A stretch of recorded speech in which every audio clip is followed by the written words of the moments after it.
eza awa to sana ba génération baza wana bozala mutema okita ba venir so bazo kangama monja basali ba vietu ba kangama ba baza blancher za Georges Mirindi o azali entendu awa son fait prévu le 15 janvier pour na procès à musée na répéter awa est-ce que dit qu'à peine azali innocent na pona nga na binano non parce que innocence ya muté ba la ba juger trois combos o baza ba suspect et dit qu'à peine Mirindi na Joseph Kabila.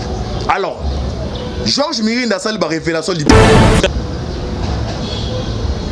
après sortir et dit qu'à peine sort ya Kabila et kozala ndenge nini sort ya John Numbi parce que ba kombe tanga miona bandeko we ko imaginer te boye ba ana répéter est-ce que dit qu'à peine azali innocent ba azali coupable toza na carte état de droit na ta de deux za likambo ile ko sentiment te zane likambo ya ko justice il faut juste kata makambo et dit qu'à peine peut toza na état de droit to mata to kita musée au moni musée zo mona alemila batebe na la GLM est-ce que dit qu'à peine yeba kango te passe ah exactement le bateau to le bateau to boy politique ya sentiment to boy politique ya sentiment la vie des Congolais autant que des étrangers ils ont commis des massacres à travers les pays anciens bourreaux. Ils ont été mal condamnés en figurant parmi les victimes. C'est au nom des victimes qu'est victime. C'est au nom des victimes que Kapen et sa bande de tueurs ont leur droit de sortir des prisons. Simplement parce que mon procès à musée, ils ont procès mon boy à Tekdo. Ils ont révélation et belé na kati nango. Et belé la batu ba kangama. Quand on fait rapport à Mapping et hier des dons Nderezawa Congo ils ont délivré. Bonjour, bonsoir, na balandino sur la voie céleste. Mbote nabino, mbote bozali ebele partout dans le monde. Boza Rolanda biso par la voie internaute ou à niveau des États-Unis, na moni Maurice Kianga na Kentucky na pesi mbote. Puis na niveau l'Europe na moni na Suisse maman Konde Chita la mer des opprimés, na Belgique maman de Charlotte Bozana, Asie, Océanie, en Afrique. Sans oublier en République démocratique du Congo, en Angola, na moni, Dr Emery, Ezali, Dekonabino, Moïse Mao Kantibal, l'émission Bolinga. Tout le bateau, autosalaka, décryptage ya actualité politique, la situation politique de l'air, toza wapi, tozo kende wapi, tokoma wapi. Bo s'abonner na kata chaîne pour na bozwaka actualité en temps réel. Merci mingna John Maboke Benoît c'est ma caméra, l'équipe Mamba. Il y a la voix céleste, y compris na Ndeko Alvi Béané tout le bas toujours. Lola ezo futa sima tokoloba Nzambe ya botoko zoye wapi. Pour prier ma casse pour la RDC, pour prier pour la biso, pour tous avoir courage à couper sa bino ba actualité en temps réel. Si j'ai ou soit témoin sur la biso no lelo, ezali makametali ya actualité de l'eau ça passer dans le niveau ya RDC na Georges Mirindi, qui présumé assassin, il y a Laurent Désiré Kabila, sauf prévu, attendu les 15, ou a commis sa vérité, qui intervient les bandes, révélation dessous des cartes. Est-ce que dit qu'à peine impliqué dans le musée? Est-ce que c'est parce que tout le bateau, tous les sujets tabous, tout le bel. Ma solo union sacrée, Tozawapi, Tozo Kendawapi, Tozokawapi, Boeba, Awandenge, tant que ça continue, donner aux chances de jour au jour, Bomoni, ADR bazoya bazakoya to meka ko analyser biso bino ouais ba situation ya mboka c'est peut-être permettre to la situation ya est ouais ba ça est ndenge ba guerre za ko répéter ba massacre za ko continuer ya ngone to ka to limbola biso na bino avant na kotana actualité to partager biso na bino wa na répéter moi muke pona makambo ya maman ou dossier à Suède o za maman ndomba ka mwana wa azaki marié il y a un document ba président azaki marié na Papa Kapiamba Kashila Abdul. Vous avez marié Baza, Baboti Bananef. 26 ans de mariage, mais arrivé qu'il y a un divorce et Salemi. Mais Papa Kapiamba Kabdoula, Papa Kapiamba Kashila Abdul, en tant qui côté Kamon quelques parcelles. Il y a un qui va prison de possible peut être l'autre fois tout ça, il ne se trompe pas qui n'a combo tout en ébêté. Ils allaient Papa Kapiamba Kashila Abdul. Alors sans plus tarder to continue si je n'habite d'abord il y a manqué métalli ya Liwa ya Musée Laurent Désiré Kabila Georges Mirindi Oazaki exilé abima na Congo asali ba révélation asa attendu le 15 au gouvernement congolais a garanti ba sécurité na ye oui ba awa aya ba révélation pesi to lobe ma kametali ya union sacrée mamdo ito wena union sacrée avant to kota na thème na biso awa na kacha union sacrée ba traitation za ko salima na assemblée nationale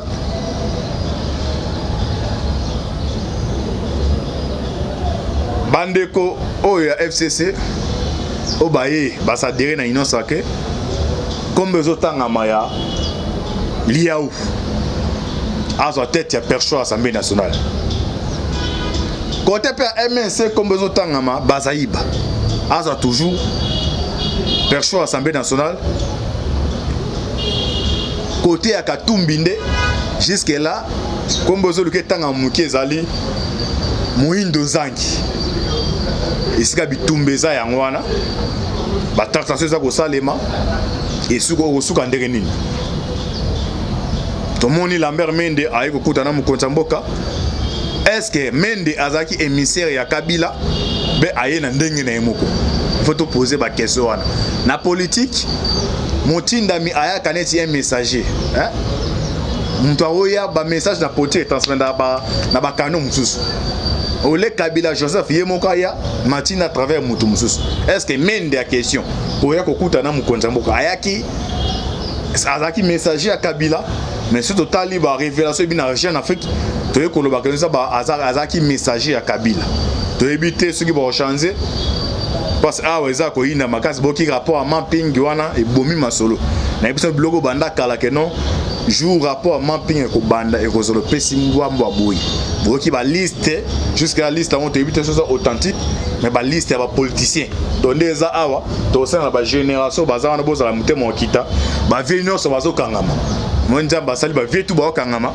ba baza blancher za bloc ba oti na ba moni politique ya politique aussi mindo ke za mabe aussi mindo ki siko yango indi pendant ça déjà ba kangama libanda na kati abo senga ba tina mona ba mende mbati muso bazoya muso ene okota ino sareta ene asenga ta pardon pas segedi ngai ko livrer ngate parce que eza makambo eza mona pas mundele eza ba crime muso soko commettre ngo do ba crime wana ti mukile okufa ba olimbisa kote eza ba crime wana ba crime de guerre wana bo nakata mboka bo kana mboka na to olimbisi ndo eza na ba crime moko yo siko yango ba ko senga ba erosuka ndenge ni tu te permettre na deuxième épisode au limbo lango bomoni pe émissaire on a bisa bino ministre affaires étrangères à Chine ayaki awa na bisa bino l'autre fait que non Kabila o tu ko perdre aller à makasi za Chine bomoni aye alongo d'abord ba dette somoni Chine aye boy c'est que mabezali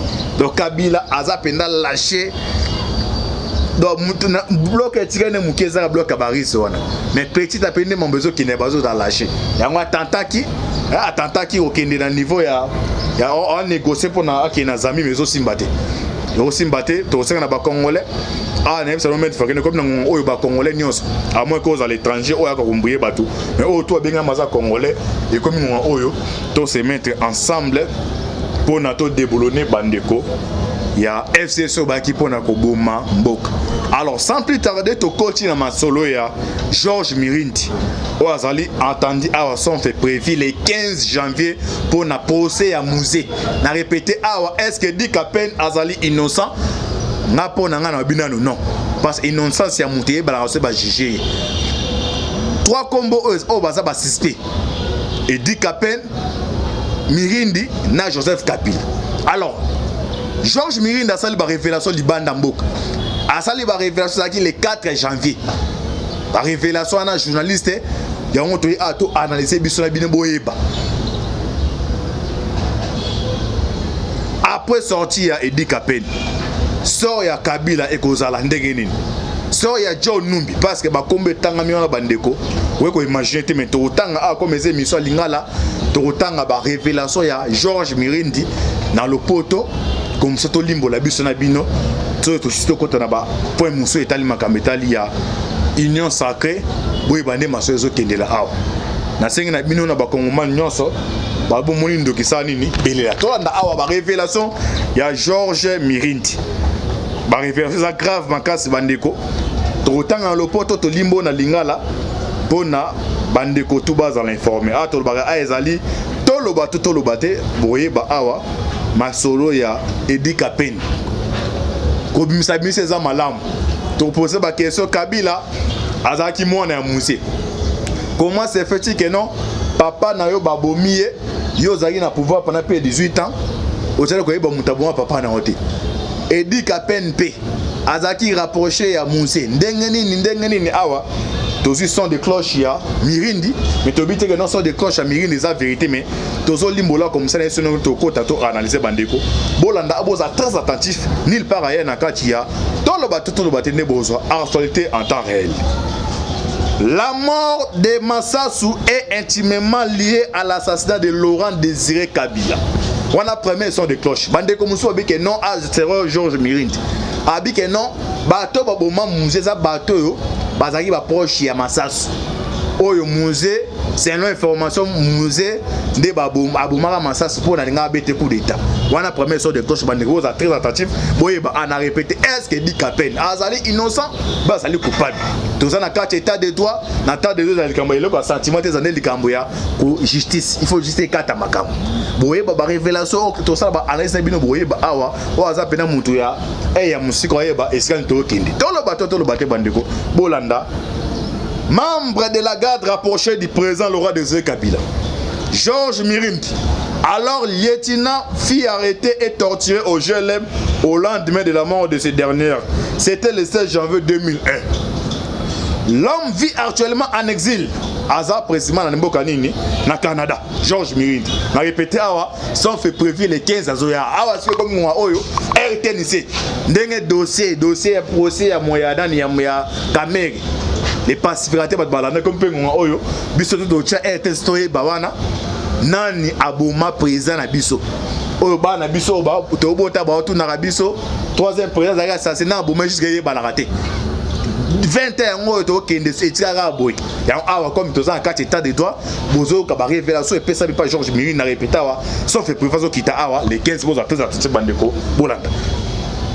L'homme vit actuellement en exil na Canada dans un pays scandinave qui vous tient proche du commandant Anselme Massassou Ndanga Mirindi et ses camarades ont accompagné Papa Kabila de Goma à Kinshasa dans le cadre de la guerre dite de la libération. Accusé de préparer un coup d'état, Massassou fut exécuté en décembre 2001 en Katonia, près de Poitiers, le 16 janvier 2001. Musée Laurent Désiré Kabila est trouvé mort dans son bureau.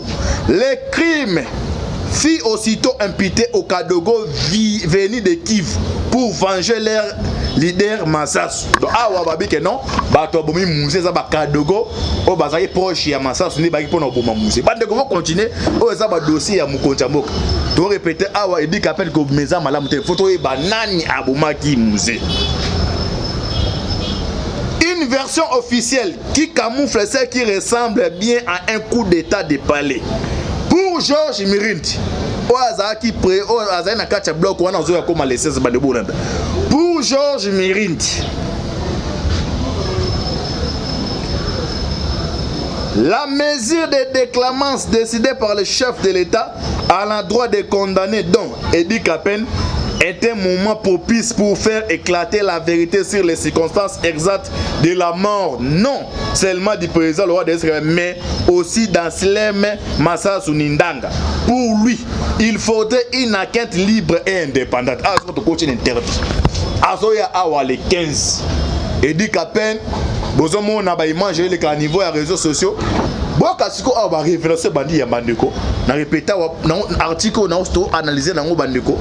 L'autre femme qui m'a invité, Balimbola qui a mon son a pesa, sont des touches boy bandés ma sur les Kindila. Ce terre permettait pour le Bela Makametalia, Union Sake, bureau d'AG, pas comme au Tingama, via au Tingama, il fatigue à la politique en haut, ma poste à vous est l'Indien.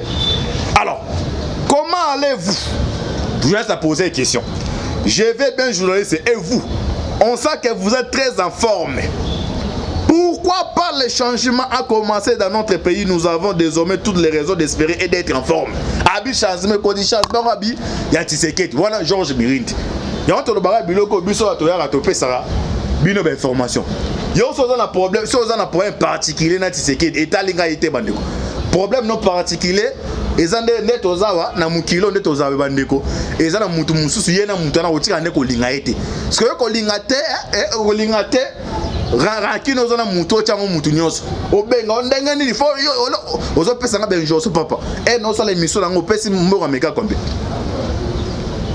Au pesi mo ameka kombe des caméramans au baza awa au pesi bon kombe yo so benga ngo bisangai il faut lo baboy papa na bisa bino biloko na boluka ba journaliste na bino o botinera ba 50 euros ngana ye awa pona ko pesa version oyo ba kongwana ba biso to yo ozo lo biloko wana si ne bande la pouvoir za ke no Tshisekedi aza mwana mboka mais pona to atava fa kabwana kabla yo mto banda langa jona langa joka bezaki yo sko boni yango yo Tshisekedi na kabba kabon yo sko yo kindoki papa kindoki susu kindoki oyo so oze siko mali les allées za mabe makasi. Je vais bien, chers journalistes, et vous, on sait que vous êtes très informés. Pourquoi pas les changements a commencé dans notre pays? Nous avons désormais toutes les raisons d'espérer et d'être en forme. À répondre aux journalistes, à continuer par de gros landasiko. Que pensez-vous de la rupture de la coalition FCK? Première question, Batouni. Georges Mirin doit avoir les 15 pour un dossier à Moussé. Na répété, awa été sorti la bise en la direct. Toye banana boma Laurent Désiré Kabila. Batu d'abord mankambetali ya coalition. Oyo batu nyonso mais likolo batu bazo sepela ne coalition bakabwani. À répondre boyo. En fait, je m'y entendais.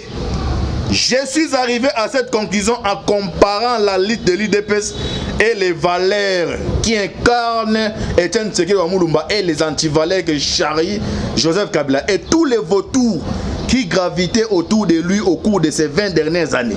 J'avais du mal à imaginer que Félix Tshisekedi devienne un allié de Joseph Kabila. J'attendais cette rupture avec impatience. On a réponse là que non ngaye odoka misanga liti nyons o ide Tshisekedi da papa sali amoye amona que non yena na Kabila basali à l'astenge ba kabone ba sepi la continuer à ce kota m'envoyer assassiner.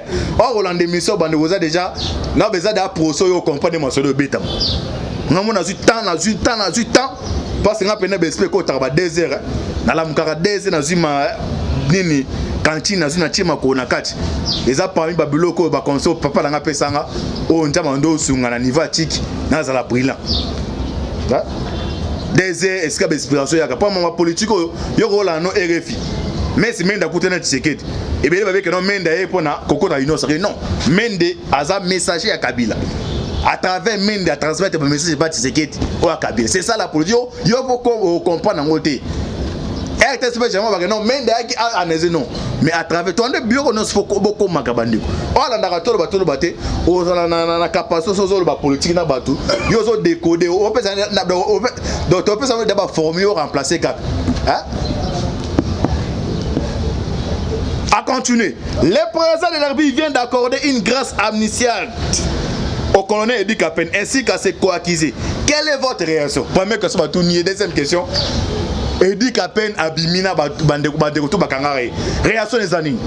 Georges Mirin avait parlé de président assassin à Moussé. Landau. Ces personnes ont été en réalité des otages d'un individu. Ah, parce qu'un individu c'est Kabila. Les crimes qui leur a été imputés n'ont jamais été démontrés par l'accusation. Mais c'est Joseph Kabila les a maintenus en détention à la prison centrale de Makala, d'abord sous la surveillance des militaires zimbabwéens. Donc tu n'as dit qu'après Nazari n'a pas venu, bando surveillance militaires zimbabwéens. Donc yo sodo talangai, yo colonel no bakangi na niveau ya goma boma oh nga sa coup de yeba Kabila na confiance immunité de aya kangi be di Kapen ba coach ba Makala sel na bango o kachira ba Zimbabwe ntozo ba biloko za ba to ba na 4-5 na bandiko bolanda ba vérité bandiko alobi mais c'est Joseph Kabila les a maintenus en détention à la prison centrale de Makala, d'abord sous la surveillance des militaires zimbabwéens. Il a par la suite chargé ses propres gardes de prendre les relais. C'est à quoi qu'il s'agissait d'une affaire privée. Les bénéficiaires de la mesure de clémence du chef de l'État sont des innocents. Il reste qu'il y a parmi eux des monstres tueurs. Ah, vous comprenez que procès à musée parmi bateau bakima oazo ya les 15 à lobby na niveau libanda et Roscane Bonne Beaux très attentif nil paraît na 4 émission tout le bateau la 4 la voix céleste pour na bozoga actualité en temps réel. Qui par exemple batuni baba abi banano baza ça c'est monstrueux au lobby wana au baza libanda batuni pas journaliste. C'est le cas de Dick Apen et toute sa bande qui s'est visée au GLM, immeuble groupe Lito Momboti. Les membres de cette bande se venaient eux-mêmes d'avoir ôté la vie à des Congolais autant que des étrangers. Et Dick Apen peut être en état de droit. Comme moi, Tato Kita. Musée au Moni, Musée au Mona, à l'Emila Batébé, la GLM. Est-ce que Dick Apen n'a pas qu'à monter? Parce que ça, tout le bateau, tout le bateau. Tobo est politique, il y a sentiment. Politique à sentiment, la vie des Congolais autant que des étrangers. Ils ont commis des massacres à travers les pays. Anciens bourreaux, ils ont été mal condamnés en figurant parmi les victimes. C'est au nom des victimes qu'est victime. C'est au nom des victimes que Kapen et sa bande de tueurs ont leur droit de sortir des prisons simplement parce qu'ils n'ont pas été jugés et condamnés pour des faits infractionnels commis par eux. Le procès sur l'assassinat de Moussé Kabila, qui se termine le 8 janvier 2003, n'a été qu'une farce. Les crimes réels commis n'ont pas été jugés. Je suis formel. La mort de Massassou est intimement liée avec celle de Laurent Désiré Kabila. Ah, on peut savoir révélation, vous comprendre. Lélo n'a eu le belati, on a eu le belon bandeko. Batouni est question, pas Julien, c'est quatrième question. Que voulez-vous dire? Alors, Binini, il sera impossible de connaître la vérité sur la mort de l'un sans connaître les circonstances exactes de la mort de l'autre. Est-ce que Mouzé, Baboma qui est Babeti Mansa, son papa? Non. Ah, il y a une version. Ah, ma caméra est terrible. Ok, moi rappelle ça, personne ok, Mansa de bête papa. Tantôt Moussonon, Ezagi Babal, ah, mais moi silence, il y a une version bandeko. Tout le bateau. Il sera impossible de connaître la vérité sur la mort de l'un sans connaître les circonstances exactes de la mort de l'autre. Le régime a utilisé la mort de Massas pour justifier la disparition de Mouzé Laurent Désiré Kabila. Les régimes, quand il parle de régime, on voit Kabila. On comprend voilà pourquoi je considère que cette mesure d'amnistie tombe au bon moment. Le président Félix Tshisekedi voudrait promouvoir l'état de droit. C'est très bien. Nous estimons maintenant que le moment est venu d'ouvrir le procès Massassou. Il faudra qu'on nous explique pourquoi Moukoutou, Timothée Moukoutou, actuel auditeur général de FARDC Aza vivant, a été un jour cherché Massassou à sa résidence pour le conduire, disait-il, au palais de Marbre, où le musée l'attendait pour lui confier le commandement de l'armée. Pourquoi Moukoutou, qui aurait reçu un appel de Kapent, semblait-il a conduit Massassou non pas au palais des membres, mais plutôt à son bureau, à lui situé à la cour d'ordre militaire. Kapent est arrivé sur le lieu en compagnie de lieutenant Yav Ditenk. Les deux compères vont conduire Massassou au GLM. C'est à partir de ce lieu que Massassou sera été transféré au Katanga où Joseph Kabila, on comprend, où Joseph Kabila et général John Numbi l'attendait. C'est là-bas qu'il sera exécuté.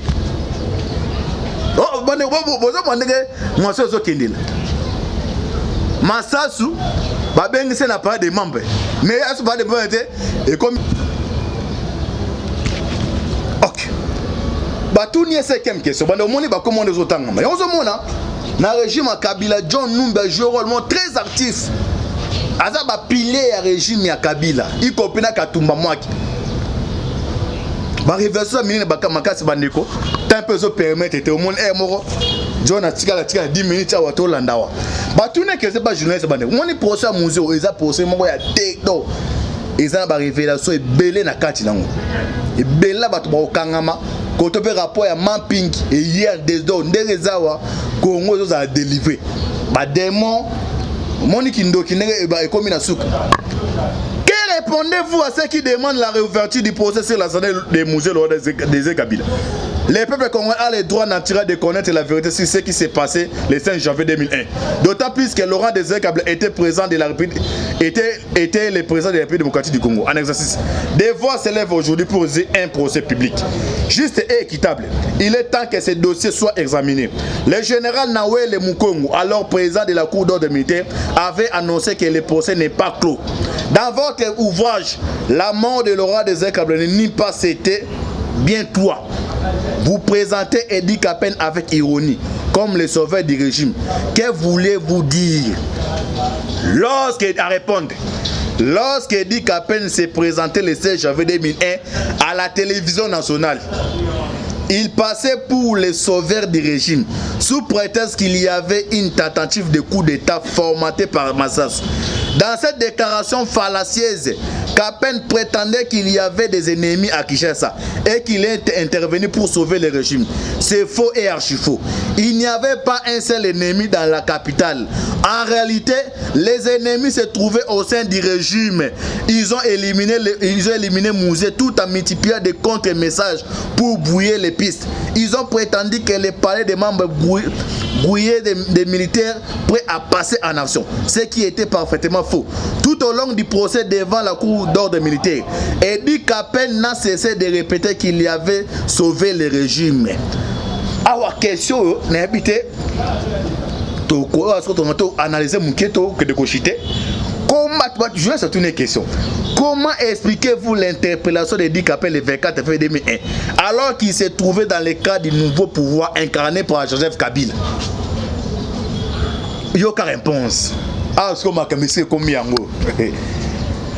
Il faut appeler pour un 5 à ma boque et 5 minutes. Selon les informations à ma possession, ce sont les militaires zimbabwéens qui seraient à la base de son arrestation.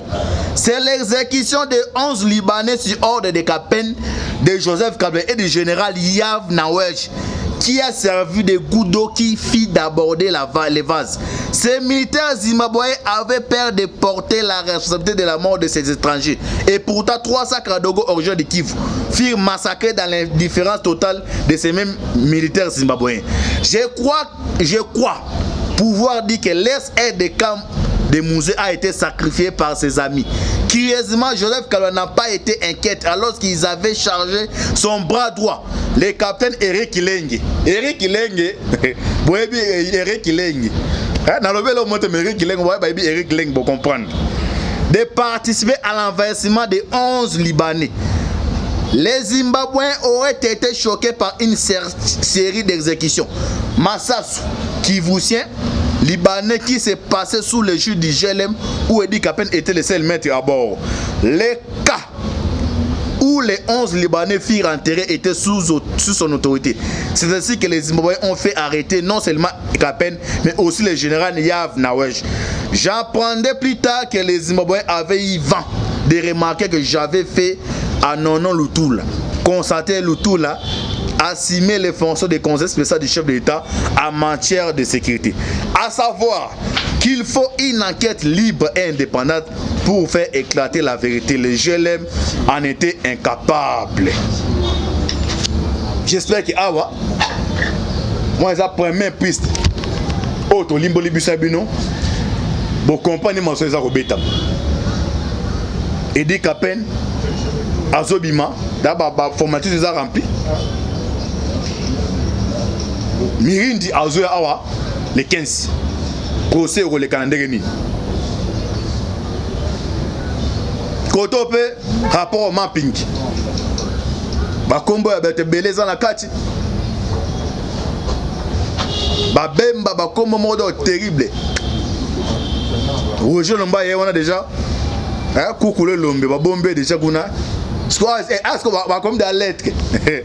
Bah moi encore azaï malade na Afrique du Sud ga ba ka Roger Lomba là. Yemo ami biki abiki. Ah ngai abiki alu kasko azong. Parce que va comme ba moi quand dobe là au coronavirus et biki na minute. Ayo sou kan dereni. Koto pe na awa. Ordre de DP pas de sortie. Pas d'entrée, pas de sortie. Mutaro mazate. Innocent que kuna pe. Ba tentation zo beta na Assemblée nationale. Liaou. Mboso. Bazaïba Moïndo Zangi et ça va combo de chichoter pour n'avoir récupéré percho à l'Assemblée nationale. Dossier à 12 millions, bah dossier Moussou. Na roya awa na yamba wande ko na message yamba bango awa. Porto limbo na biso na bango. Mais on sait que na bino bande ko sali banda. Bo prier ma classe pour na RDC. Comme on oyo ba congolais nyonso, o baza libana mboko baza na kata mboka. Tous ensemble comme un seul homme.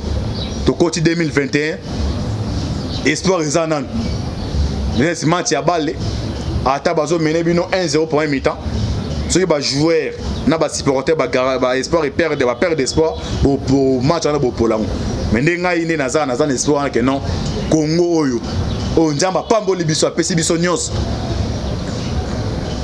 To ganga kuna oza libanda mboko ganga le pays est occupé to bote occupé.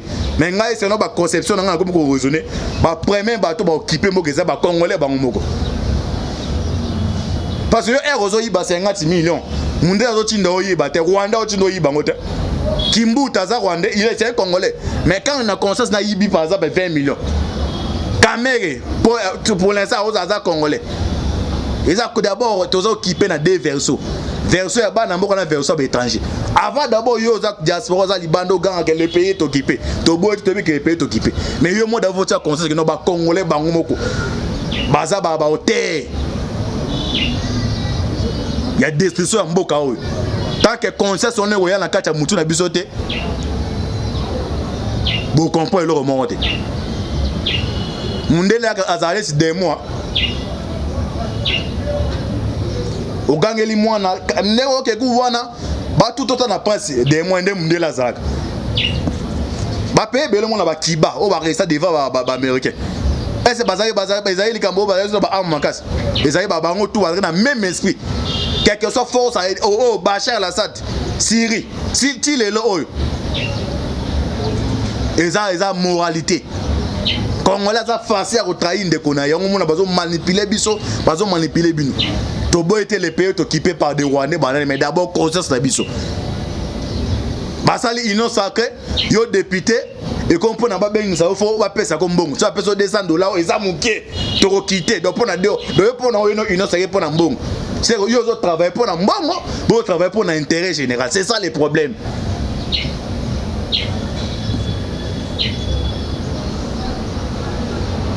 Yo aussi de ça donner un transport besambo muké. Aussi longtemps que fonctionnaire on a outil attendre ça la victoire zone on sait maluku. Ba fouter 70 000. De yo aussi de ça $200 à transport bi que nous a muké. Donc vous voyez homme congolais. Après le but on connaît les bananes. Merci d'avoir pambola bino. C'était votre humble serviteur Onaki Awa. Pour la Colimbola, ma solo à libération dit Capen, suite Fena, arrivé à Georges Mirindi. Donc, dossier on les a opé 6 mois boy. Bon s'abonner à 4 chaînes. Merci la caméra Omen. John Mboke Bende.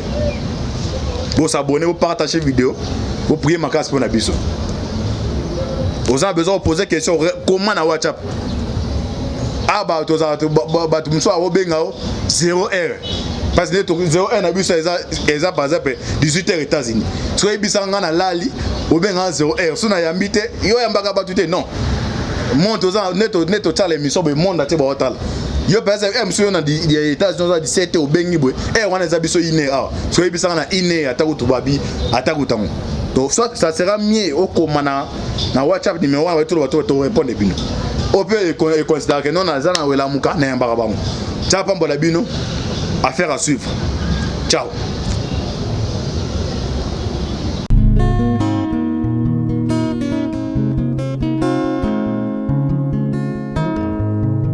Le temps passe et ne s'arrête jamais.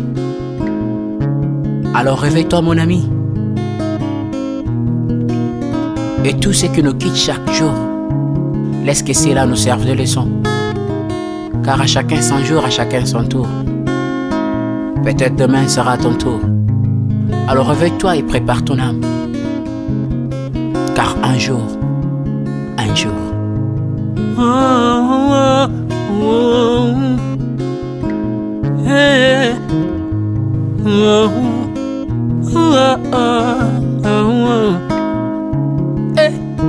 Le temps passe passe, le jour s'envole, s'en va si vite sans laisser de traces.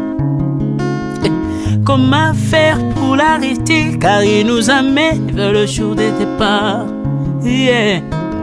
Tous efforts avant nous n'ont pu l'arrêter. Il s'en va sans arrêt, sans pitié, ni nous laisse le temps de faire nos bagages, et de tout mener. Le temps passe, le jour s'envole, s'en va si vite sans laisser de traces. Comment faire pour l'arrêter, car il nous amène vers le jour de départ. Tous ces forts avant nous n'ont pu l'arrêter. Il s'en va sans arrêt, sans pitié, ni nous laisse le temps de faire nos bagages et de tout amener.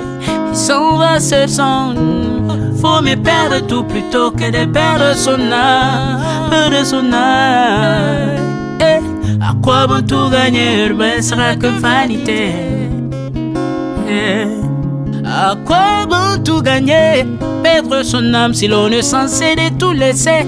Moninga, verser le sang de l'autre, si demain sera le tour, tu seras seul comme dans un miroir. À quoi bon tout gagner, perdre son âme si l'on est censé de tout laisser.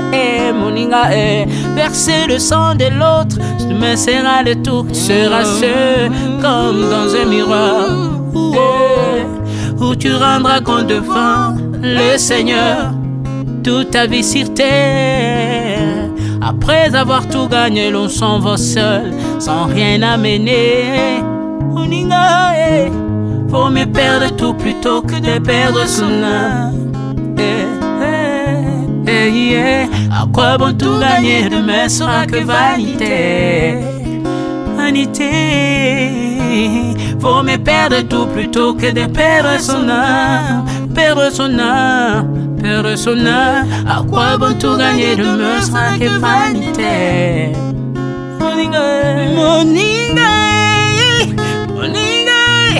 Moninga, tala tango ekoleka. Moninga, tala bato bako kende. Okosala lolendo na mokili, okanisi mokili yango yayo, tala bato bakoleka. Tango ekomema ngai, tango ekomema, tango ekotika moto te. Bakulutu bayakala basi bakende. Moninga, tala tango ekomema. Papi Charles Mombaya si akenda kala. Otango eza komema. Ya Mari si akenda ye. Misa mungolo we, tala tango ebebi ye o. Papa de baba si akenda kala. Tango eza koleka. Ale moloto we si akenda kala. Tango eza koleka. Ata mobutu sesese kokukungwendo wazabanga asi akenda kala. Tango eza koleka. Mzee Laurent Désiré Kabila akenda kala. Tango eza koleka. Tango ekotika moto te, tango ebangaka mokolo te. Liwa bangaka mokolo te, abangaka peleki te. Abangaka motambongo tayo kaka pe mobola mawate. Liwa tango yaka amemaka moto nyoso tango ekoleka. Lengela bomoi na yo epana yawe. Tango ekomema, lengela bomoi na yo. Mokolo na yo ekoya, okokende ndenge nini. Le temps passe, ne s'arrête jamais. Le temps passe. Moninga, tala tango ekomema. Moninga, tala tango ekoleka. Moninga, tala tango ekomema. Moninga, tala tango ekomema. Tango ekotika moto te. Lengela bomoi na yo. Tala bato bakokende. Osala ndenge nini ye. Okotikala ebende te. Okotikala ebende. Le temps passe, ne s'arrête jamais. Le temps passe, ne pardonne jamais. Le temps passe, ne s'arrête jamais. Lingela bomo. Moni langwa salama sebu bakenda kai. Otanga zako lingwa salama sebu bakenda kai. Tala tangwe kolika no. Lingwa salama sebu. Kolonyo sobato baboke tangwe zako lingwa. Alela pona nini. Alela pona nini. Tangwe zako lingwa. Ai.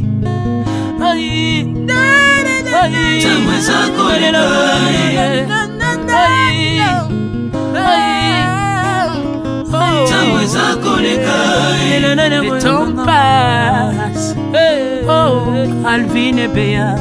Tala tangwe koleka. Nabongisa bomo nanga pona nini. Bato bakokende biloko nyonso ekoleka. Nalela tina nini. Natangisa makila na boma bato pona nini. Soki nyonso ekoleka un jour.